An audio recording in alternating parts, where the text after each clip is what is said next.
आता एक आरटीओची एक व्हिडिओ बघितली मी. आरटीओ सरांची होती या परिवहन अधिकारी सरांची होती मला माहिती नाही. डॉक्टर केशव नारायण सागर जे टीम बघतो रिक्षावाल्याचे मेन आहेत. त्यांचा व्हिडिओ कॉल चालू होता आणि त्यांचं व्हिडिओ कॉलवर बोलणं चालू होतं, की "डॉक्टर साहेब बघा ह्यांचं काय म्हणणं आहे आणि तुमचं काय म्हणणं आहे?" म्हणून असं चर्चा चालू होती त्यांची. ती चर्चेची व्हिडिओ व्हिडिओ आली होती माझ्यापर्यंत. तर त्या व्हिडिओवर फक्त विचार करण्याची गोष्ट आहे, की ओला, उबर, रॅपिडो हे तिन्ही एक्सक्यूज कसले भारी-भारी देत होते. ओला म्हणतंय, की रॅपिडो दाखवतंय, दाखवत नाहीये म्हणून आम्हाला लय वेळ ठेवता येत नाही. आम्ही बी दर खाली करतोय. उबर म्हणतंय रॅपिडो दाखवत नाही, रॅपिडो म्हणतंय उबर दाखवत नाही. असे एक्सक्यूज ऐकण्यासाठी आरटीओचे सगळे बसलेले आहेत. आता आरटीओचे मेन आरटीओच्या गाडीने जर कुठली गाडी पकडली, तर असे एक्सक्यूज ऐकणं होईल का त्यांना? आमच्या गाडीची पी संपली, जागेवर फाईन मारायचे 10,000-15,000 रुपये लाख. त्याच्यानंतर कुठं गाडी पकडली, परत पोलिसवाले फाईन मारतात आणि असे एक्सक्यूज आमचे बी ऐका ना मग. आम्ही तर ते एसीमध्ये बसून त्यांच्या कंपन्या चालवतात आहेत आणि आम्ही मेन उन्हाच्या काळामध्ये येऊन गाड्या चालवतोय. टॅक्सेस आम्ही पे करतो.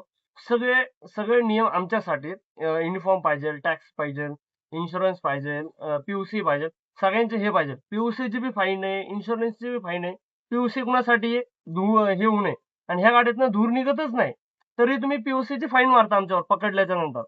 आता मग आमचं काम जे दाखवलं दर आहे, ते आमचं काम आहे, की ज्या दराने दाखवले आरटीओनी म्हणा, सरांनी म्हणा, जे वरनं आदेश आलेले की रेग्युलरमध्ये दर जे आहेत ₹25 पर किलोमीटर, त्या रेटने आम्हाला भेटायला पाहिजे असं आमचं म्हणणं आहे.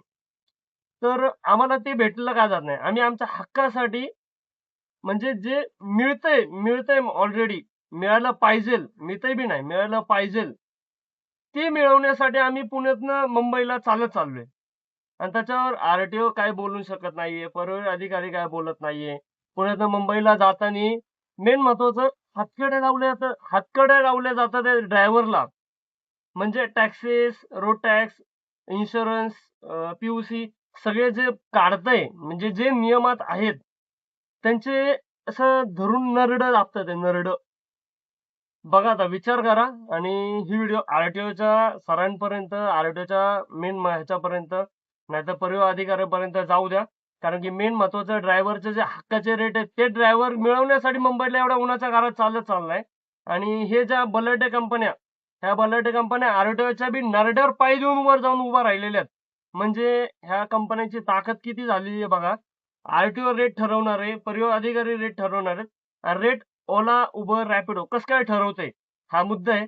तुम्ही केसेस केले, केसेस चालत राहतात. त्यांना ऑलरेडी माहिती आहे तुम्ही काही फरक पडत नाही. फक्त पॉवर म्हणजे एकच आहे. आपल्यासाठी म्हणा, ड्रायव्हरसाठी म्हणा.